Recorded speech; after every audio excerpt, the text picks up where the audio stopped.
آئیے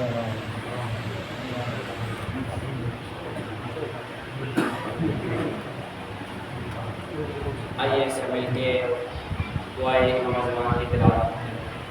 بسم اللہ الرحمن الرحیم اللہم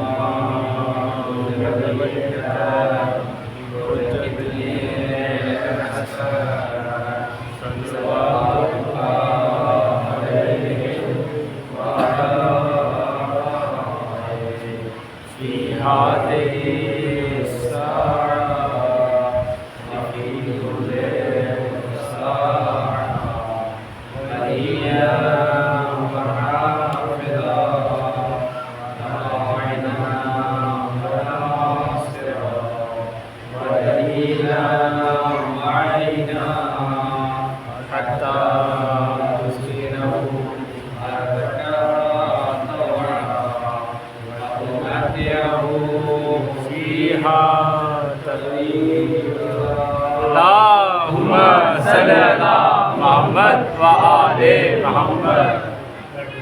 سب مل کے شہدائے کربلا امام علیہ السلام اور اولاد سے خدمت میں سلامت کرتے ہیں۔ بسم اللہ الرحمن الرحیم السلام علی الحسین وعلی علی الحسین وعلی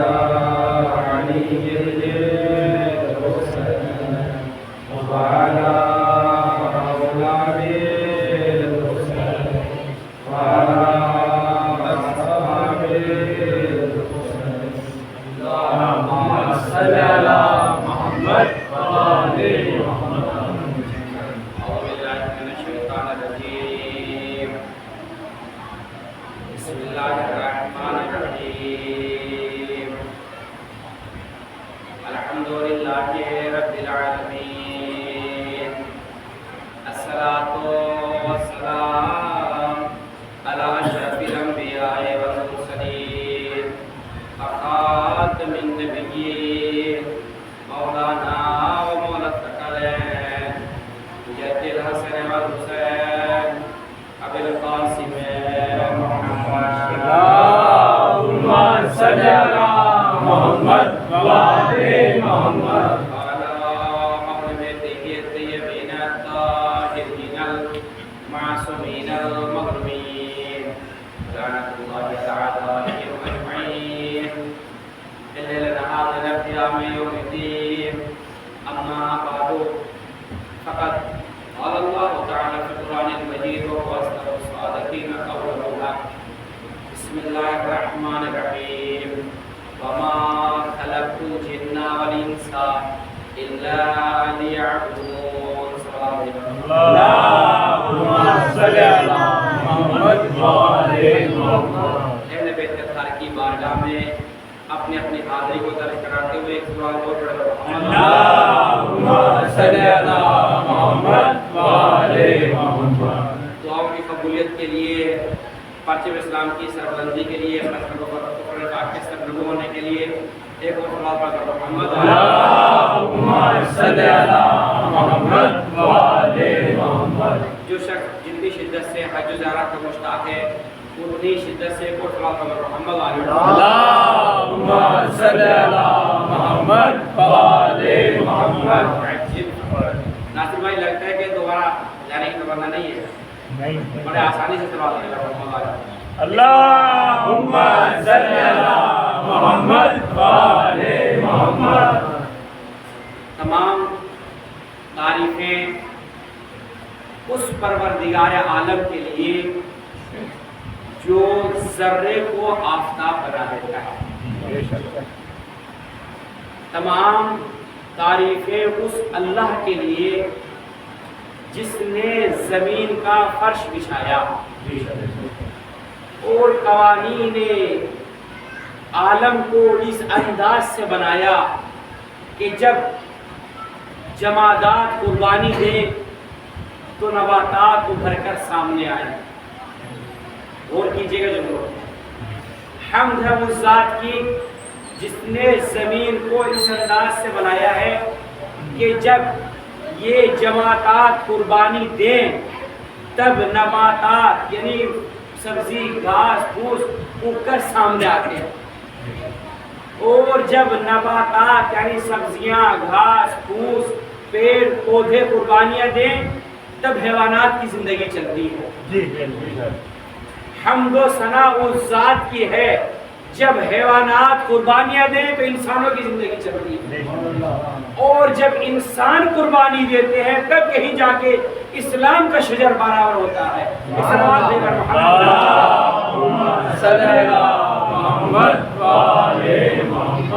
حمد و ثنا اس ذات کے لیے جس نے اس کائنات کو بغیر مقصد کے پیدا نہیں کیا۔ ہدف ہے، مقصد ہے، غرض ہے، غایت ہے، علت ہے، سبب ہے، ریزن ہے اس کائنات کو پیدا کرنے کا۔ وہ حکیم ہے۔ حکیم کے معنی ہے بغیر حکمت کے کوئی کام انجام نہ دے۔ مثلا مثال، چھوٹے سے چھوٹا رائٹر کوئی کتاب لکھے تو کتاب لکھنے میں اس کا ہدف ہوتا ہے کہ کتاب کس مقصد کے تحت لکھ رہا ہے۔ کوئی ڈاکٹر دوا بناتا ہے تو کسی مقصد کے تحت بناتا ہے۔ کوئی انجینئر کوئی نقشہ بناتا ہے کسی مقصد کے تحت بناتا ہے۔ کوئی رائٹر کوئی کتاب لکھتا ہے کسی مقصد کے تحت لکھتا ہے۔ کوئی مدیر مدرسہ چلاتا ہے کسی مقصد کے تحت چلاتا ہے۔ کوئی کسان کھیت میں دانہ ڈالتا ہے کسی مقصد کے تحت دانہ ڈالتا ہے۔ کوئی انسان اپنے گھر میں گھر بناتا ہے کسی مقصد کے تحت بناتا ہے۔ ماں باپ بچوں کی پرورش کرتے ہیں کسی مقصد کے تحت کرتے ہیں۔ بچے ماں باپ سے لگاؤ کرتے ہیں کسی مقصد کے تحت ہوتا ہے۔ استاد معلم بچوں کو درس دیتا ہے کسی مقصد کے تحت درس دیتا ہے۔ تو کائنات کے تمام عقلاء عاقلوں کا ہم نے نتیجہ یہ دیکھا، ریزلٹ یہ دیکھا، تقدیر کو دیکھا کہ وہ اگر عاقل ہے تو کوئی بھی کام انجام دیتا ہے کسی مقصد کے تحت انجام بغیر مقصد کے نہیں دیتا۔ انجام ہوتا ہے تو کوئی مقصد ہوتا ہے، ایسے یہ نہیں ہے۔ بغیر مقصد کے کوئی بھی کوئی کام انجام نہیں دیتا۔ دکان نہیں کھولتے، مکان نہیں بناتے، گھر پہ نہیں جاتے، اسکول میں نہیں جاتے، پڑھنے نہیں جاتے، کھاتے نہیں انسان تو مقصد ہوتا ہے اس کا۔ سمجھ رہے ہیں؟ دیوانوں کی بات نہیں کر رہا ہوں، ابھی سے سو رہے ہیں، جا کے سن رہے ہیں تو سنیے، میں آسان لفظوں میں بتاؤں۔ انسان جب کوئی کام انجام دیتا ہے تو کوئی ریزن ہوتا ہے، تو یہ دنیا کے عاقلوں کا طریقہ ہے۔ تو جناب مولانا صاحب ایسے ہی ہے، یہ دنیا کے عاقلوں کا طریقہ ہے کہ جب وہ کوئی کام انجام دے تو بغیر مقصد کے نہیں دیتے۔ تو جس نے عقل کو پیدا کیا وہ بغیر مقصد کے کیسے کام انجام دے؟ جس نے عقل کو پیدا کیا وہ خالق کائنات، اس کا ایک لقب مدبر ہے، یعنی تدبیر کرنے والا۔ ایک لقب رب العالمین ہے، عالمین کا پالنے والا۔ اس نے کائنات ایسے تھوڑے بنائی۔ ایک آیت میں اس نے اعلان کیا، کیا اعلان کیا؟ بسم اللہ الرحمن الرحیم، سخر لکم ما فی الارض والسماء، جو چیز زمین اور آسمان میں ہے اے انسان ہم نے تمہارے لیے مسخر کر دی ہے، تمہارے لیے بنائی ہے۔ جو بھی چیز زمین اور آسمان میں کس کے لیے بنائی ہے؟ انسان کے لیے۔ آپ شمار کرتے چلے جائیں، زمین کا فرش بچھایا انسان کے لیے، آسمان پہ شامل لگایا انسان کے لیے، چاند کو بنایا انسان کے لیے، سورج کو بنایا انسان کے لیے، ستاروں کو بنایا انسان کے لیے، ہواؤں کو چلایا انسان کے لیے، پرندوں کو اڑایا انسان کے لیے، پھولوں کو مہکایا انسان کے لیے، خوشبو کو پیدا کیا انسان کے لیے، سمندروں کو بہایا انسان کے لیے، سمندروں پہ کشتیوں کو چلایا انسان کے لیے، انبیاء کو انبیاء کی ہدایت کا سلسلہ رکھا انسانوں کے لیے، انبیاء ہدایت انسانی کے لیے، کائنات میں جنت بنائی اللہ نے انسانوں کے لیے، حوریں بنائی انسانوں کے لیے، غلمان بنائے انسانوں کے لیے، پھل بنائے انسانوں کے لیے، کھانے کی نعمتیں بنائی انسانوں کے لیے، پرند انسانوں کے لیے، چرند انسانوں کے لیے، فضائے انسانوں کے لیے، کے لیے، زمین انسانوں کے لیے، آسمان انسانوں کے لیے، سمندر انسانوں کے لیے، سمندر کی چیزیں انسانوں کے لیے، کشتیاں انسانوں کے لیے، پھول انسانوں کے لیے، خوشبو انسانوں کے لیے، کائنات کی جس چیز کو بھی شمار کرنا چاہو اللہ نے زمین و آسمان میں جتنی بھی نعمتوں سے مملو کیا ہے سب کی سب انسان کے لیے ہے۔ اس کے علاوہ کچھ اور، اس کے علاوہ کچھ اور۔ اب جب تمام چیزوں کو اللہ نے انسان کے لیے بنایا ہے تو پھر انسان کو بھی کسی چیز کے لیے بنایا یا نہیں؟ اسے یاد چھوڑ دیا ہے کہ بھائی جاؤ کھاؤ پیو موج لو مستی لو پھر ہمارے پاس آ جانا، یہ کام تو حیوان بھی کرتے ہیں آسان زبان میں۔ اب تو کوئی گفتگو ہو رہی ہے نا، اب تو آسان گفتگو ہے، یہ کام تو جانور نہیں کرتے، وہ بھی کھاتے ہیں ہم بھی کھاتے ہیں، وہ بھی پیتے ہیں ہم بھی پیتے ہیں، وہ بھی شہوتی کام انجام دیتے ہیں ہم بھی شہوتی کام انجام دیتے ہیں، وہ بھی سوتے ہیں ہم بھی سوتے ہیں، وہ بھی زیادہ غلط کرتے ہیں ہم بھی زیادہ غلط کرتے ہیں، ان کے ہاں میں بھی بچے ہوتے ہیں انسانوں کے ہاں میں بچے ہوتے ہیں، ان کی بھی نسل چلتی ہے انسانوں کی بھی نسل چلتی ہے۔ تو سارے کام تو انسانوں میں اگر اللہ نے اسے کسی مقصد کے تحت پیدا ہی نہ کیا ہوتا تو جو کام یہ کر رہا ہے وہ تو اس سے کہیں زیادہ جانور کر رہا ہے، اور اس کی تو حیث وہاں تک پہنچتی بھی نہیں جہاں تک جانور کی پہنچ جاتی ہے۔ مثلا ہدہد پرندہ کہاں تک دیکھ لیتا ہے؟ زمین کی 7 طبق کو دیکھ لیتا ہے کسی کی ضرورت پیچھے دیکھ لے، آپ دیوار کے پیچھے نہیں دیکھ سکتے، ایسا یہ نہیں ہے۔ اب کوئی گفتگو تو نہیں، سخت باتیں تو نہیں ہے، سامنے کی باتیں ہیں، آپ جناب اس دیوار کے پیچھے سے نہیں بتا سکتے، لیکن ہدہد پرندہ پانی کی گہرائی کو بتا دیتا ہے کس جگہ پر پانی ہے کس جگہ پر پانی نہیں ہے۔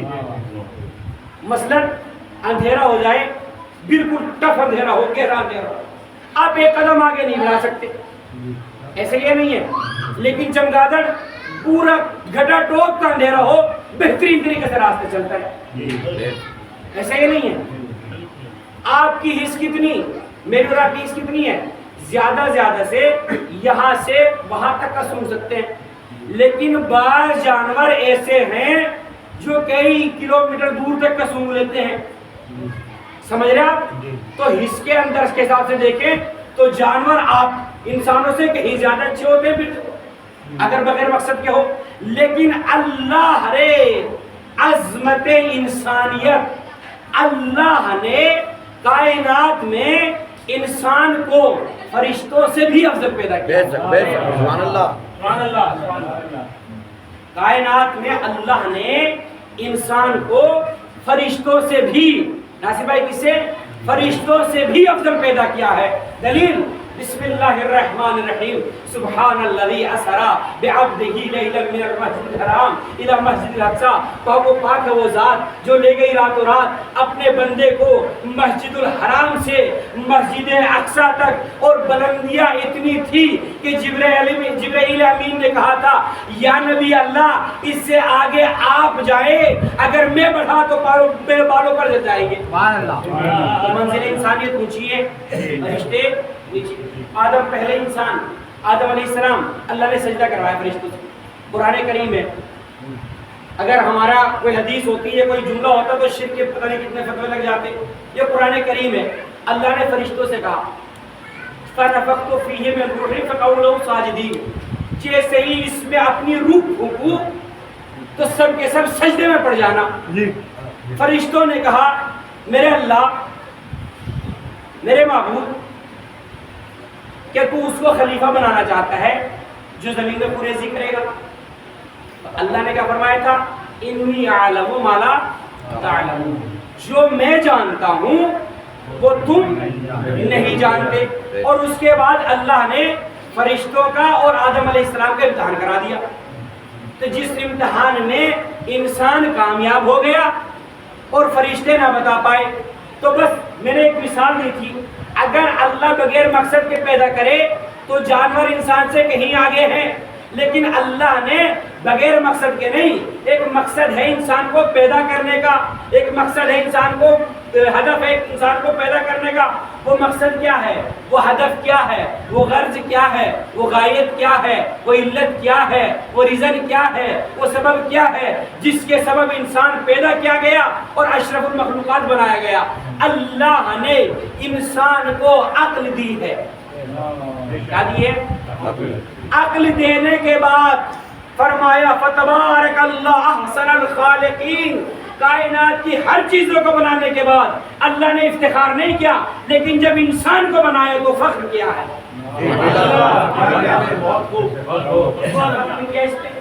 پھر سے کس مقصد کے لیے بنایا، اور ایک اعلان بھی کر کے جو چیزیں ہیں انسان سب تیرے لیے ہے۔ اشرف المخلوقات اسے بنا دیا، عقل اس کو دے دی، تمام چیزیں اس کو دے دی۔ اور ایک جگہ ہے قرآن کریم میں جہاں پر اس انسان کو اللہ نے جانوروں سے بدتر کہا ہے۔ فرمایا بسم اللہ الرحمن الرحیم اولئک کالانعام بل ہم اضل۔ یہ چوپائے بلکہ ان سے بھی بدتر ہیں۔ تب وہ کون سی جگہ ہے؟ ان کو ہم نے آنکھیں تو دی، دیکھتے نہیں، کان تو دیے، سنتے نہیں، دل تو دیا، سوچتے نہیں۔ اللہ یہ لوگ جانور ہیں بلکہ جانوروں سے بھی بدتر ہیں۔ بھائی کسی سے پوچھے آپ دیکھتے نہیں، ہاں تو پھر کیا مطلب یہاں پہ اللہ کہہ رہا ہے کہ ہم نے آنکھیں دی، دیکھتے نہیں، کان دیے، سنتے نہیں، دل دیا، فکر نہیں کرتے۔ تو اب اس منزل میں سورہ زاریات کی آیت ارشاد فرماتی ہے بسم اللہ الرحمن الرحیم وما خلقت الجن والانس الا لیعبدون۔ ہم نے جن اور انس کو نہیں پیدا کیا مگر یہ کہ وہ ہماری عبادت کریں۔ بس اگر انسان عقل سے کام لے، اپنے رب کو پہچانے، آنکھوں سے کام لے، رب کی ہدایات کو دیکھے، کانوں سے کام لے، رب کے فرمان کو سنے، پیروں سے کام لے، مسجد کی طرف بڑھے، ہاتھوں سے کام لے، اور ایک مرتبہ ہاتھوں کو بلند کر کے تکبیر کہے اللہ اکبر۔ جب یہ اپنے رب کی اطاعت کر رہا ہوتا ہے تو فرشتوں سے اونچا ہوتا ہے، جب رب کی نافرمانی کر رہا ہوتا ہے تو جانوروں سے بھی بدتر ہوتا ہے۔ ایک صلوات بھیجے محمد صلی اللہ محمد وعلی محمد۔ نعرہ حیدری، نعرہ صلوات، اللہم صلی اللہ محمد۔ ایک تو جو ہے بزرگوں کو لگانی تھی، لیکن کیا کریں، ہمارے رمیز صاحب، تہذیب صاحب، ناصر صاحب یہ بزرگ ہو گئے، کیا کریں۔ اس طرح محمد اللہم صلی اللہ محمد وعلی محمد۔ یاد رکھیں جب مجلس میں آیا کریں، چونکہ غازی عباس کے سپاہی ہو، جتنی قوت طاقت بدن میں ہے کوشش کرنا ٹیک لگا کر نہ بیٹھے جب تک وجود میں طاقت ہے، قوت ہے۔ وجہ کیا ہے؟ وجہ یہ ہے یہ مجلسیں جہاں پر ہمیں سب کچھ سکھاتی ہیں وہیں پہ جذبہ ایثار بھی سکھاتی ہے۔ جذبہ ایثار کیا ہے؟ وہ ہے کہ مجھے بھی تو وقت ٹیک لگانے کی اور میرے بزرگ کو بھی ہے، تو میں ہٹ جاؤں تاکہ میرا بزرگ ٹیک لگا دے۔ ایک سلام ہے محمد صلی اللہ محمد وعلی محمد۔ یہ جملہ بہت رہا تھا جو بیچ میں آیا۔ اللہ نے فرمایا اے انسان تجھے ہم نے اپنی خلقت اپنی عبادت کے لیے پیدا کیا، تو وجہ تخلیق آدم ہے، وجہ تخلیق انسان ہے۔ انسان کو بنانے کا سبب، بنانے کا ریزن ہے اللہ کی عبادت کرنا۔ کیا ہے جناب؟ اللہ کی عبادت۔ یہ میں اور آپ نہیں، یہ کلام الہی ہے، قرآن کریم ہے۔ سورہ زاریات پڑھیے جا کے 27ویں پارے کے اندر یہ آیت موجود ہے۔ اللہ نے فرمایا ہم نے انسان اور جن کو وما خلقت الجن والانس، میں نے جن اور انس کو نہیں پیدا کیا الا مگر لیعبدون، وہ میری عبادت کریں۔ تو مقصد تخلیق بشر ہے اللہ کی عبادت کرنا۔ تو انسان کے لیے ضروری ہے عبادت کے معنی سمجھے، جو ایسے یہ نہیں جناب، ضروری ہے انسان کے لیے ماشاء یہ نہیں کہ وہ عبادت کے معنی کو سمجھے۔ عبادت کہتے کسے؟ آیا خالی نماز پڑھنا عبادت ہے؟ آیا خالی روزہ رکھ لینا عبادت ہے؟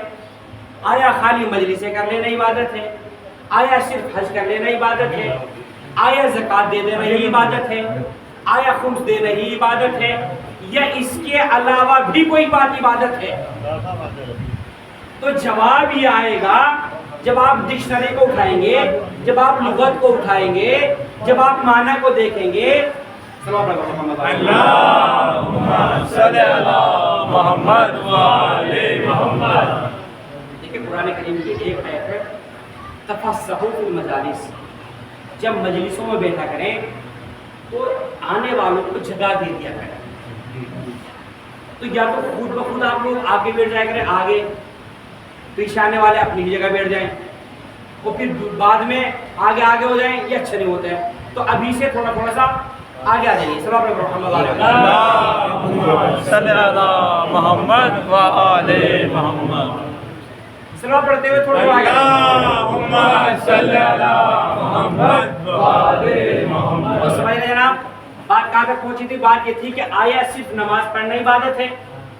آیا صرف مجلس کرنا عبادت ہے؟ یا عبادت کے کچھ اور معنی ہے؟ جب ڈکشنری کو اٹھایا، جب لغت کو اٹھایا، جب کتابوں کو اٹھایا، جب معنی لکھنے والی کتابوں سے، مفسروں سے پوچھا کہ عبادت کے کیا معنی ہے، اگر صرف نماز پڑھنا ہوتا تو پھر 24 گھنٹے میں سے ایک لمحہ بھی ایسا نہیں ہونا چاہیے تھا کہ انسان بغیر نماز کے رہ جائے۔ غور کیجئے گا، کیوں؟ اللہ نے انسان کو اپنی عبادت کے لیے پیدا کیا، اور جس مقصد کے تحت پیدا کیا، جب تک اس مقصد میں کامیاب آتے رہے، جب تک اس مقصد میں کام آتی رہے تو کامیاب ہے۔ جیسے ہی مقصد سے ہٹی چیز ختم، ایسے کہ نہیں مولانا؟ کوئی کتاب لکھے اور کتاب لکھنے کے بعد اگر وہ ہدایت نہ کرے تو کتاب کو پھاڑا بھی جا سکتا ہے، جلایا بھی جا سکتا ہے، ختم بھی کیا جا سکتا ہے، رکھا بھی جا سکتا ہے۔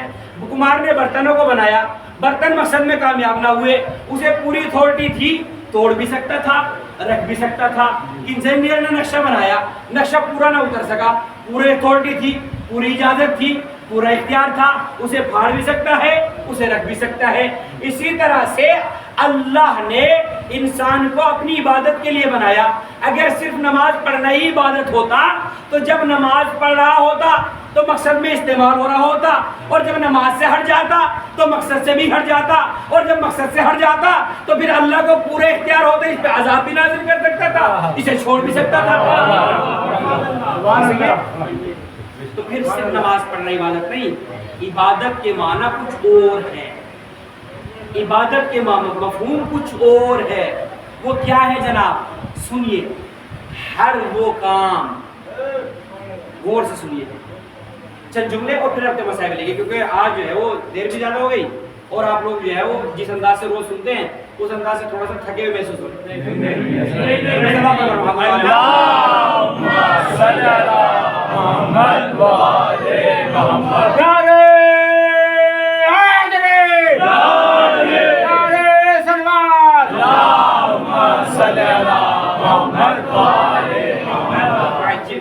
تو پھر عبادت کے معنی کیا ہے؟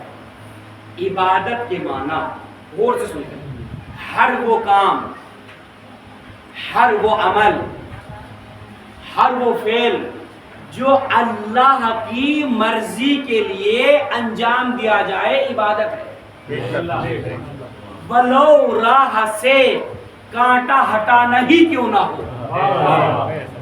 راستے سے انسان نے یہ سوچ کے کانٹا ہٹایا کہ کوئی مسلمان گزرے اسے اذیت نہ ہو جائے، یہ بھی عبادت ہے۔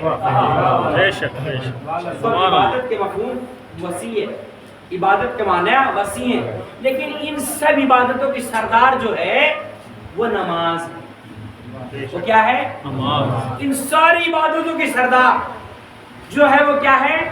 نماز ہے۔ صادق آل محمد امام جعفر صادق علیہ السلام ارشاد فرماتے ہیں، بسم اللہ الرحمن الرحیم، اول ما یحاسب بہ العبد الصلاۃ، قیامت میں سب سے پہلے بندے سے جس چیز کا حساب ہوگا وہ نماز ہے۔ کیا ہے؟ نماز۔ سب سے پہلے جس چیز کا حساب ہوگا وہ کیا ہے جناب؟ نماز۔ روزے کا حساب بعد میں، زکوٰۃ کا حساب بعد میں، خمس کا حساب بعد میں، مجلسوں کا حساب بعد میں، تعزیہ داری کا حساب بعد میں، تبرک تقسیم کرنے کا حساب بعد میں، زیارتیں کرنے کا حساب بعد میں، تمام دین کی تمام چیزوں کا حساب بعد میں ہوگا۔ سب سے پہلے کس کا حساب ہوگا؟ نماز کا۔ اور اسی نماز کے لیے رسول اللہ صلی اللہ علیہ وسلم بسم اللہ الرحمن الرحیم ان قبلت قبل ما سواها وان ردت رد ما سواها، اگر نماز قبول کر لی گئی تمام اعمال قبول کر لیے جائیں گے، اور اگر نماز رد کر دی گئی کوئی عمل قبول نہیں ہوگا۔ اب سنیے، فرماتے ہیں ہم اور آپ، مجھے جو ہمارے یہاں اسلام میں شفاعت کا کانسیپٹ ہے، اور جو شفاعت ہے اس کے معنی مفہوم جو دیکھے جائیں تو وہ یہ ہے کہ حقیقی معنی میں ہمارے اعمال جتنی بھی نمازیں پڑھ لیں، جتنے بھی روزے رکھ لیں، جتنی بھی مجلسیں کر لیں، جتنی بھی اللہ کی فرمانبرداری کر لیں، تب بھی ہم اس منزل پر نہیں پہنچ سکتے جو کما حق اس کی اطاعت ادا کر سکیں۔ ہر سانس اس کی عبادت، ہر سانس اس کی نعمت ہے نہیں، تو شکریہ کر سکتے ہیں انسان اس کا؟ سانس لینا عبادت، ہر سانس ایک نعمت ہے۔ کھانا پینا، آنکھیں، جسم، یہ سب چیزیں الگ۔ انسان پوری زندگی ایک سانس کا شکریہ ادا نہیں کر سکتا۔ کر سکتا ہے؟ کوئی کر سکتا ہے؟ تو جو انسان ایک سانس کا شکریہ ادا نہیں کر سکتا تو کما حقہ اطاعت بھی ادا نہیں کر سکتا ہے۔ پھر کیا کرے؟ تو اس کی اطاعت کے لیے اللہ نے شفاعت کو رکھا، تاکہ جب بندے کے اعمال میں کچھ کمی ہو، جب بندے کے اعمال میں کچھ پیشی ہو، جب بندہ مکمل طریقے سے پورے نمبر نہیں لا پا رہا ہو، جب بندہ ہماری بارگاہ میں نمازوں کو لے کر کے، روزوں کو لے کر کے، اپنی عبادات کو لے کر کے آئے اور یہ عبادت کامل نہ اتر رہی ہو، تو اللہ نے چند چیزوں کو شفیع بنایا ہے۔ ان میں سے قرآن کریم ہے جو شفاعت کرے گا قیامت کے دن، ان میں سے حضور پاک کی ذات ہے جو شفاعت کرے گی قیامت کے دن، ان میں سے اہل بیت اطہار ہیں جو شفاعت کریں گے قیامت کے دن، ان میں سے حافظ قرآن ہیں جو قیامت کریں گے، شفاعت کریں گے قیامت کے دن، ان میں سے علماء ہیں جو شفاعت کریں گے قیامت کے دن۔ اب انہی چیزوں میں سے ایک ذات ہے ائمہ اطہار، ہمارے اماموں کی، جو قیامت کے دن شفاعت کریں گے۔ اب سنیے صادق آل محمد کیا اعلان کرتے ہیں؟ آخری وقت، آخری وقت امام موسیٰ کاظم کو بلایا، وصیت کرتے ہیں آخری وقت میں، جب اس دنیا سے رخصت ہونے لگے امام موسیٰ کاظم کو بلایا آخری وقت میں، وصیت کرتے ہیں، اے میرے بیٹا، یہ ہمارے شیعوں تک، ہمارے چاہنے والوں تک، ہمارے پیروکاروں تک، ہماری اطاعت کرنے والوں تک، جو ہمیں اپنا رہبر مانتا ہو، ان تک یہ وصیت پہنچا دینا۔ وصیت کیا ہے؟ بسم اللہ الرحمن الرحیم، لا تنالوا شفاعتنا من استخف بالصلاۃ، جو نماز کو ہلکا سمجھے گا اسے ہماری شفاعت نصیب نہیں ہو سکتی۔ جو نماز کو کیا فرض بھائی کیا ہلکا، اور جو پڑھتے ہی نہ ہو، جو ہلکا سمجھے اسے شفاعت نصیب نہیں، اور جو پڑھتا ہی نہ ہو اس کا کیا ہوگا؟ اس کا کیا ہوگا؟ اس نے فرمائی ہے ماشاءاللہ۔ سنیے جناب، واقعاً اگر آپ یہ عمل جنت کے لیے کرتے ہیں تو میری نگاہ میں بہت گھاٹے کا سودا کرتے ہیں۔ بات آ گئی، سن لیجیے، ذمہ داری کے ساتھ بات کر رہا ہوں۔ اگر کوئی مسلمان نماز جنت کے لیے پڑھتا ہے تو گھاٹے کا سودا ہے، اگر کوئی مسلمان روزے جنت کے لیے رکھتا ہے تو گھاٹے کا سودا ہے، اگر کوئی مسلمان مجلسیں کرتا ہے جنت کے لیے تو گھاٹے کا سودا ہے۔ اللہ اللہ، اگر صرف جنت کے لیے ہے تو روایتوں میں ہے مسلمانوں کا وہ دیوانہ جسے کوئی عقل نہیں ہے وہ بھی جنت میں جائے گا، آپ محنتیں کر کے بھی جنت میں جائے، تو بھائی گھاٹے کا سودا ہے یا نہیں؟ پھر کیا چاہیے؟ نمازیں پڑھو، جنت نہیں صاحب جنت کو مانگو۔ روزے رکھو، جنت نہیں اللہ کو طلب کرو۔ اگر جنت مانگ رہے ہو بہت چھوٹا سودا ہے، بہت گھاٹے کا سودا ہے، انسان کی قیمت اس سے کہیں زیادہ ہے۔ یا ایھا النفس المطمئنہ ارجعی الی ربک راضیۃ مرضیہ، یہ منزل ہونا چاہیے۔ جنت کیا، تسلیم کیا، پورے کیا، غلمان کیا، یہ ساری کی ساری بہت چھوٹے تحفے ہیں اس انسان کے لیے جس کا رب اس سے راضی ہو جائے۔ کیا کہنے وَرِضْوَانٌ مِّنَ اللَّهِ اکبر، سب سے بڑی چیز جو ہے وہ اللہ کی رضا ہے۔ آج کے بعد مجلس اگر کرو نا جنت کے لیے نہیں، اللہ کی رضا کے لیے کرنا۔ جنت جنت جنت، ہمیں تو جنت مل جائے گی، رو رہے تھے محرم میں جنت مل جائے گی، مجلس کی جنت مل جائے گی۔ افسوس کی بڑی چھوٹی باتیں کرتے ہیں، پڑھے لکھے ہو کے، بڑے اعلیٰ گھرانے کے ہو کے، مسلمان ہو کے، قرآن کی تلاوت کرنے والے ہو کے، آیتیں پڑھنے والے ہو کے، نمازوں کے پڑھنے والے ہونے کے بعد، روزے رکھنے کے بعد پھر بھی بات یہ ہمیں جنت مل جائے گی، ہمیں جنت مل جائے گی، ہمیں جنت مل جائے گی۔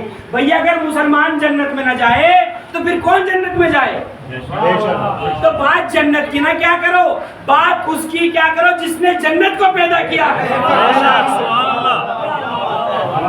جو چھوٹے ہوتے ہیں، جو چھوٹے لوگ ہوتے ہیں، جو عام لوگ ہوتے ہیں، جو سڑک پہ چلنے والے ہوتے ہیں، وہ صرف یہ دیکھتے ہیں کہ کیا بٹا ہے، لیکن جو بڑے بڑے افراد ہوتے ہیں وہ یہ نہیں دیکھتے کیا بٹ رہا ہے، وہ یہ دیکھتے بات کون رہا ہے۔ اب اگر چھوٹے ہو تو جنت لے جاؤ، اور اگر حسین کی طرح بڑے افراد ہو تو پھر رب کی رضا تلاش کرو، جنت کی۔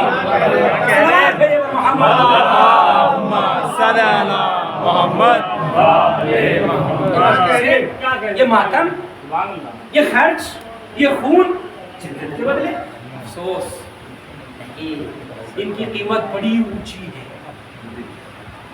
سنو، یہ جملے جو کہتے ہو نا کہ ہم 10 دن معتم کر لیتے ختم، نہیں، ایسا کچھ بھی نہیں۔ امام علی علیہ السلام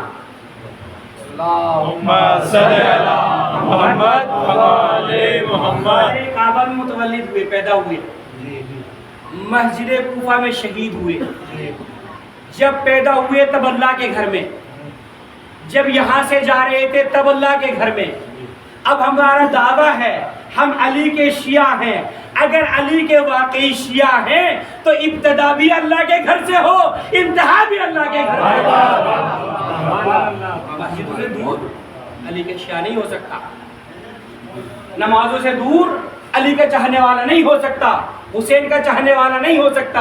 ارے عصر عاشور جو نمازوں کو تیروں کی بارش میں ادا کرے اسے حسین کہا جاتا ہے، اور آپ 10 دن محرم کر کے کہیں ہمیں نمازوں کی ضرورت نہیں، یہ حسینی کی بات نہیں ہے، یہ کسی اور کی بات ہے جو تمہاری زبان پہ جاری ہو گئی ہے، اس کو بدل دو۔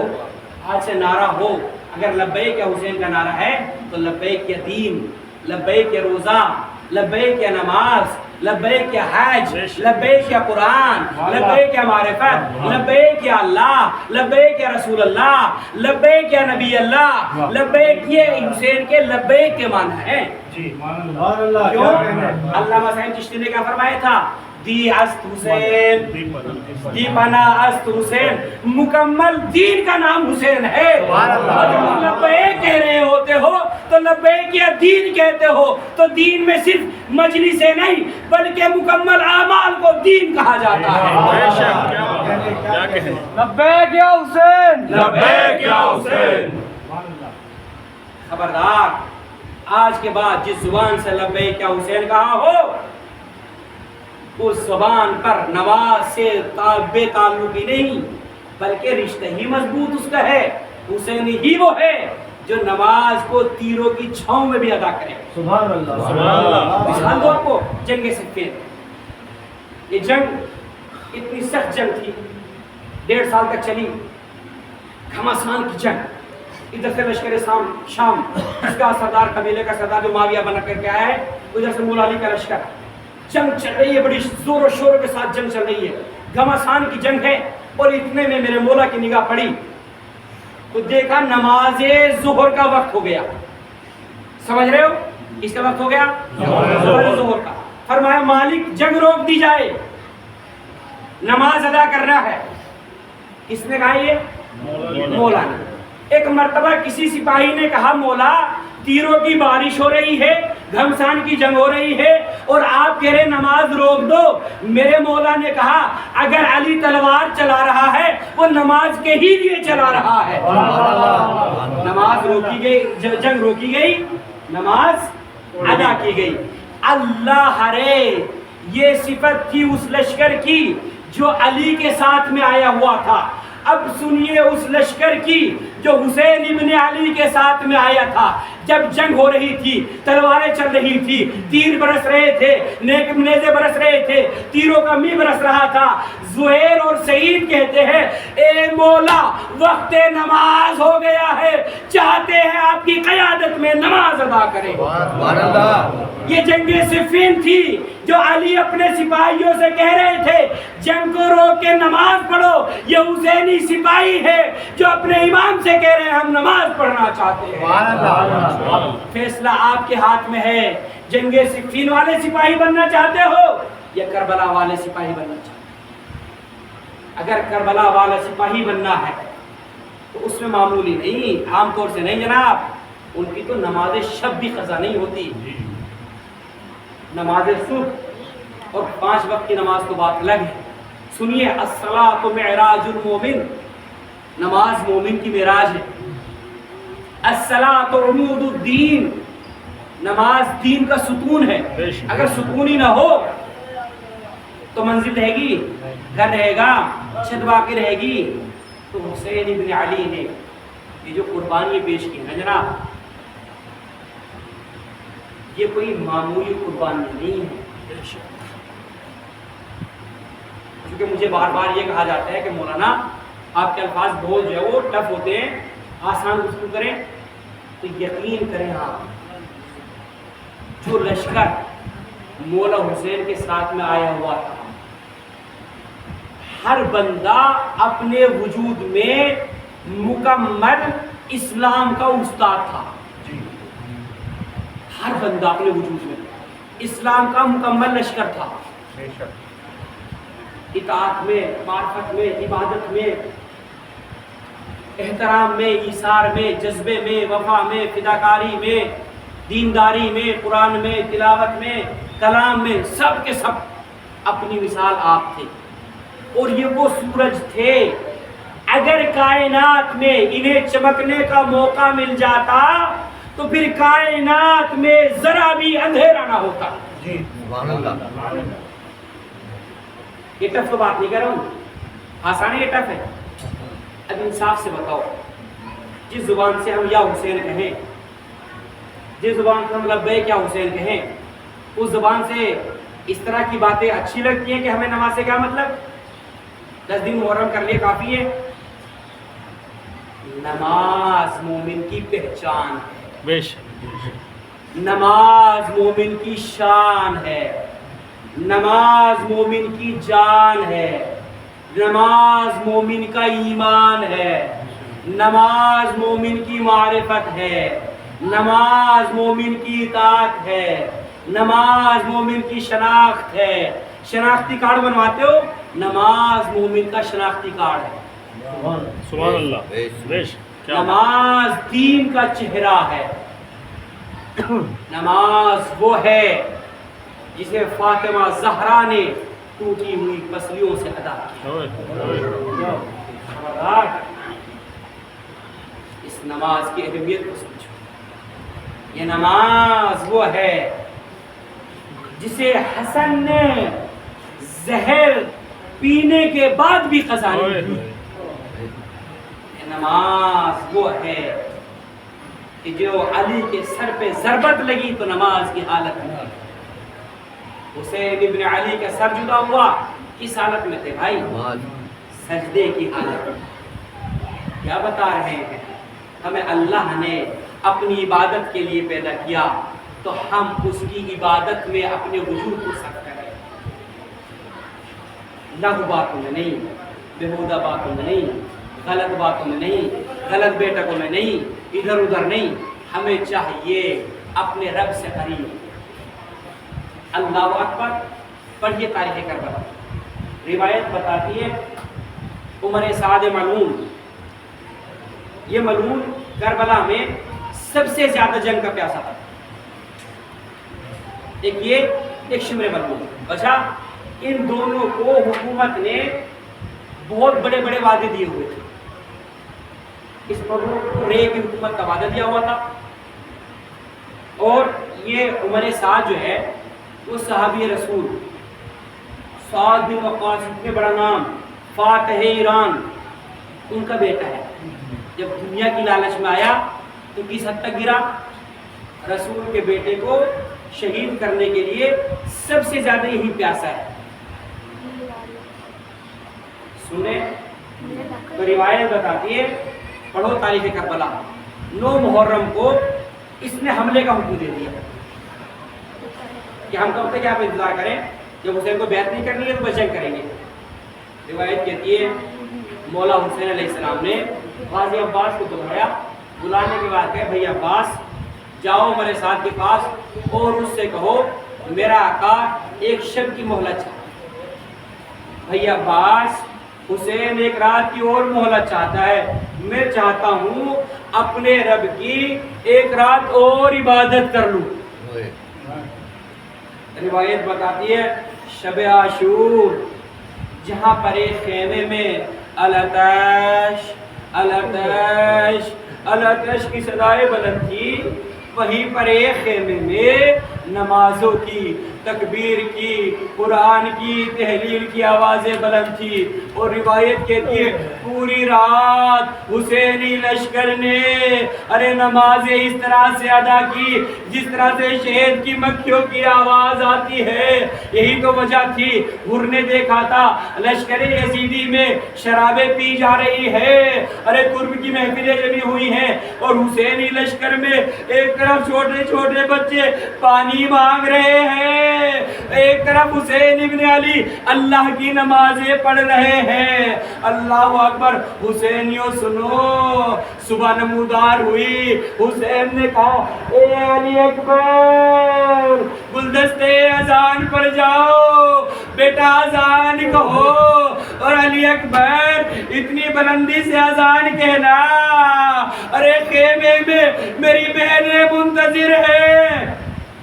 صبح نمودار ہوئی، اکبر کی اذان سے صبح ہوئی، حسین قافلے نے نماز جماعت ادا کی، اس کے بعد میدان کارزار گرم ہوا، لاشیں آتے رہے، زینب لاشوں کو رکھتی رہی، ایک ایک لاش آتا تھا، حسین لاتے تھے، زینب سنبھالتی تھی، حسین لاتے تھے، زینب سامنے آ جاتی تھی، اور ایک مرتبہ محمد کے لاشیں آئے، رکھ دیے گئے، مسلم کے بچوں کے لاشیں آئے، رکھ دیے گئے۔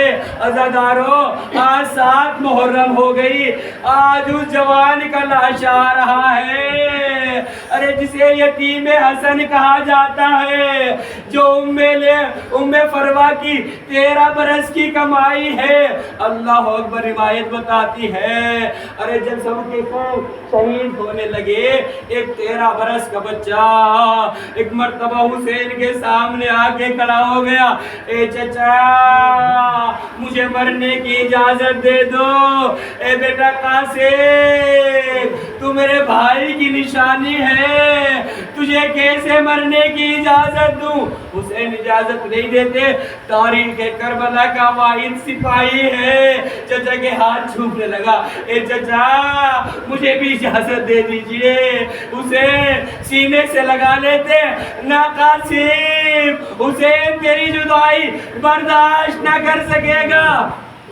روایت کہتی ہے بار بار چچا کے پاس جاتے، جب اجازت نہ ملی سر کو زانوں میں رکھا، ایک مرتبہ غمگین حالت میں کچھ یاد آیا، 3 برس کا تھا، بابا نے بازو باندھا تھا، اے قاسم جب مصیبت کا وقت ہو اس تعویذ کو کھول لینا۔ اب جو تعویذ کھولا، کیا لکھا ہوا ہوا تھا اے ابا عبداللہ، اے بھائی حسین، میدان کربلا میں حسن تو نہ ہوگا جو تیری مدد کرے، اے بھیا میری طرف سے میرے قاسم کو قبول کر لینا۔ بس روایت بتاتی ہے اس تحریر کو پڑھا، ارے تحریر کو پڑھنے کے بعد 10 سال کے بعد بھائی کی تحریر جو سامنے آئی، آنکھوں سے لگایا، کچھ سوچنے لگے، نہ جانے اللہ کہتا ہے، میرا دل کہتا ہے ارے شاید حسین کو بچپن کا منظر یاد آ گیا ہو، جب دونوں بھائی رسول کی گود میں ساتھ ہوتے تھے، جب رسول کے دوش میں ساتھ ہوتے تھے۔ اے بھیا حسین، آج حسین کی غربت دیکھو، تنہا ہے، میرا لشکر جا چکا ہے۔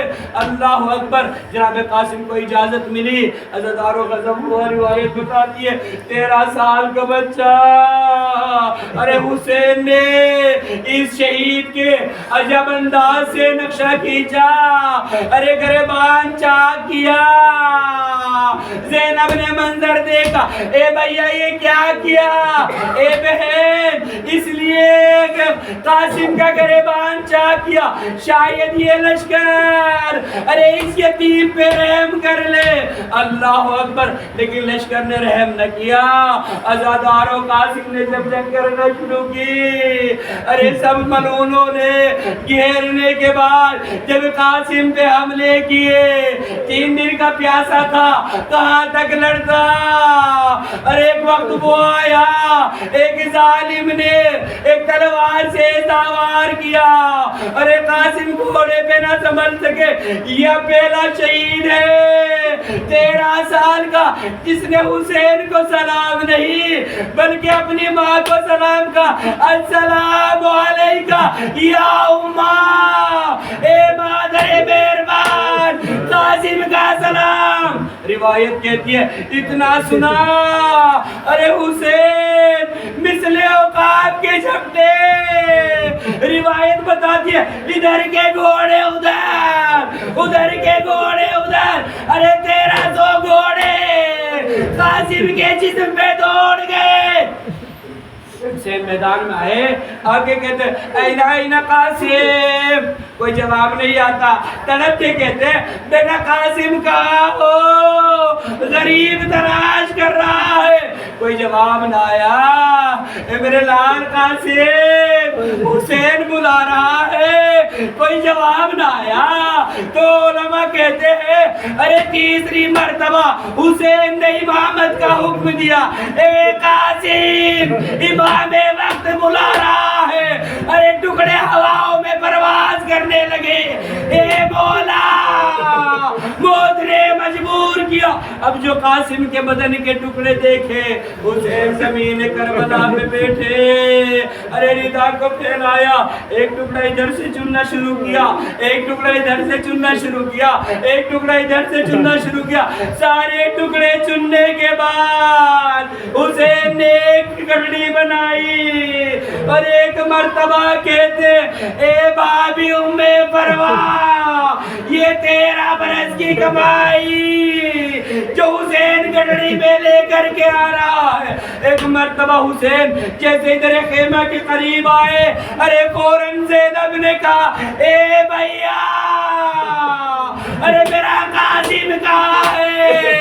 حسین نے ردا کو سامنے کر دیا، اے زینب حسین غریب ہو گیا، یہ قاسم کی لاش کے ٹکڑے سیدانیوں میں صدا بلند ہوئی، واہ قاسمہ، واہ حسنہ، واہ علیہ، واہ فاطمہ، علی لعنت اللہ علی الظالمین۔ وسيعلم الذين ظلموا أي منقلب ينقلبون، إنا لله وإنا إليه راجعون۔ اللهم إني أسألك بحق محمد وأنت المحمود، بحق علي وأنت الأعلى، بحق فاطمة وأنت فاطمة السماوات والأرض، لك الحسن وأنت المحسن، لك الحسين وأنت قديم الإحسان، لك تسعة المعصومين من ذرية الحسين عليه السلام. یا اللہ یا اللہ یا اللہ. پالنے والے تجھے محمد اور آل محمد کا واسطہ، امام زمانے کے ظہور میں تعجیل، یوسف زہرا کے ظہور میں تعجیل، منتقم خون حسین کے ظہور میں تعجیل. الہی ہم سب کو ان کے انصاران میں شامل فرما. تجھے واسطہ محمد اور آل محمد کا جو بے اولاد ہے، اولادوں کے لیے تڑپ رہے ہیں، ان سب کو اولاد صالح، اولاد نرینہ عطا فرما. الہی جن صاحبان کو صاحب اولاد کیا ہے، انہیں اپنی اولاد کی پرورش کرنے کی توفیق عطا فرما. الہی مسلمین جہان کو ایک ہونے کی، نیک ہونے کی توفیق عطا فرما. الہی مسلمین جہاں جہاں بھی جس مقام پر بھی ہیں، ان کی جان، مال، عزت، ناموس، اولاد کی حفاظت فرما. یا اللہ ہم میں جو حاجات رکھتے ہیں ان حاجات کو پورا فرما. تو یہ واسطہ ہے جناب فاطمہ الزہرا کا، تو یہ واسطہ ہے جناب قاسم کا، تو یہ واسطہ ہے شہداء کربلا کا، تو یہ واسطہ ہے شہادت امام حسین علیہ السلام کا. الہی جو بیمار ہیں ان سب کو شفائے کلی، شفائے عاجل عطا فرما، شفائے نہائی عطا فرما، شفائے کاملہ عطا فرما. الہی حاضرین کی دلی تمناؤں کو پورا فرما. ہاتھوں کو بارگاہ خداوندی میں بلند کریں. الہی ان ہاتھوں پہ اپنی رحمت، نعمت، برکت نازل فرما. الہی اپنے علاوہ کسی دوسرے کا محتاج قرار نہ دے. الہی تجھے واسطہ ہے حسین علیہ السلام کا. الہی تجھے تیرے نبی پاک حضور اکرم کا واسطہ، تیرے نبی پاک کی آل اطہار کا واسطہ. الہی جو تُو نے انبیاء، صدیقین، شہداء، صالحین کو عطا فرمایا، ہم سب کو عطا فرما. الہی ہم سب کو خیر ہی خیر عطا فرما، شر کو ہم سے دور فرما. الہی تو یہ واسطہ محمد اور آل محمد کا اپنی رحمتیں، برکتیں، نعمتیں کا ہم سب پر نزول فرما. الہی تو یہ واسطہ ہے یہ مومنین جو اس وقت تیری بارگاہ میں دست بدعا ہے، جو دلی تمنائیں رکھتے ہیں، جو نیک حاجات رکھتے ہیں، ان کو پورا فرما. الہی نہ جانے کوئی بندہ اس جنگ میں مقروض ہو بحق کے جناب مسلم، ان سب کے قرض کو اپنے خزانے غیبی سے ادا فرما. الہی نہ جانے جو حاجات رکھتے ہیں، کسی کو حاجت اولاد کی ہے، کسی کو حاجت مکان کی ہے، کسی کو حاجت بیٹے کی ہے، کسی کو حاجت بیٹی کی ہے، جو بھی دلی تمنائیں رکھتے ہیں، الہی اس مجلسوں کے صدقے میں، حسین ابن علی کے صدقے میں، رسول اللہ کے صدقے میں ان حاجات کو پورا فرما، پورا فرما، پورا فرما. یا اللہ زمانہ پورا شوب ہے. الہی سختیوں پہ سختی ہو رہی ہے، ظالم طاقتیں اکٹھا ہو گئی ہیں. الہی پرچم کفر نفاق کو سرنگو فرما، ظالم طاقتوں کو نیست و نابود فرما. امریکہ، اسرائیل، برطانیہ اور جو ان کے معاون ہیں، ان کے مددگار ہیں، ان کے ساتھی ہیں، ان سب کو نیست و نابود فرما. الہی تو یہ واسطہ محمد اور آل محمد کا پرچم اسلام کو سربلندی عطا فرما. علماء اعلان کا سایہ ہمارے سروں میں برقرار فرما. بالخصوص آیت اللہ صلی سیستانی، سید خامنائی اور دیگر مراجع دینیہ کی حفاظت فرما. امام زمانے کے دور میں تعجیل فرما، تعجیل فرما، تعجیل فرما. الہی ہم سب کو ان کے اثار و شان فرما. ربنا تقبل منا انک انت السمیع العلیم برحمتک یا رب العالمین. ماتم